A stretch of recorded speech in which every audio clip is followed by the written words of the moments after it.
सुबह हुई, माँ उसके पास गई, बोली बेटा तुमने अपने पिताजी को मार दिया। ऐसी बातें सुनकर बेटा तुरंत चौंक गया। उस समय तो नशे में था। लोग कहते हैं कि नशे में लोग सच बोलते हैं, तो ये बिल्कुल सच है।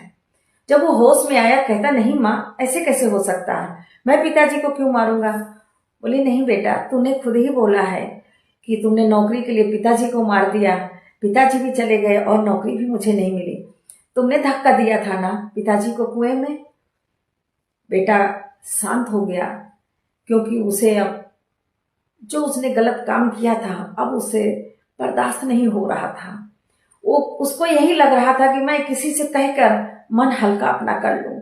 अंदर ही अंदर वो घुट रहा था, क्योंकि कभी कभी कहते हैं ना, जोश में गलतियां हो जाती हैं, बाद में पछतावा होता है।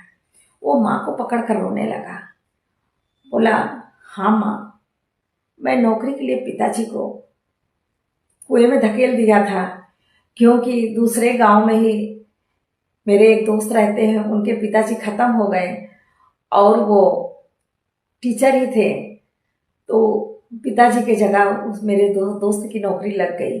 मेरे भी दिमाग में यही आया, मैंने पिताजी को मार दिया और सोचा कि पिताजी की नौकरी मिल जाएगी, लेकिन अब पिताजी की नौकरी नहीं मिलेगी, क्योंकि पिताजी का रिटायरमेंट नज़दीक था, 3-4 महीने बचे थे, इसलिए अब मुझे नौकरी नहीं मिलेगी और इसी टेंशन में मैं पागल हो रहा हूँ। माँ तुम जो सजा दोगे मुझे मंजूर है। माँ ने कहा बेटा पिताजी तो तुम्हारे चले गए, सिंदूर तो मेरा उजड़ गया, अब मैं कोख भी नहीं उजाड़ना चाहती हूँ। अब जो हो गया सो हो गया। कितना बड़ा दिल होगा उस माँ का, उस औरत का, जिसके बच्चे ने उसकी मांग उजाड़ दी, फिर भी वो अपने बेटे के लिए कह रही मैं कोख अपना नहीं उजड़ने दूंगी, क्योंकि माँ होती ही ऐसी है। वो ममता में इतनी विवश होती है कि उसे और कुछ नजर ही नहीं आता है।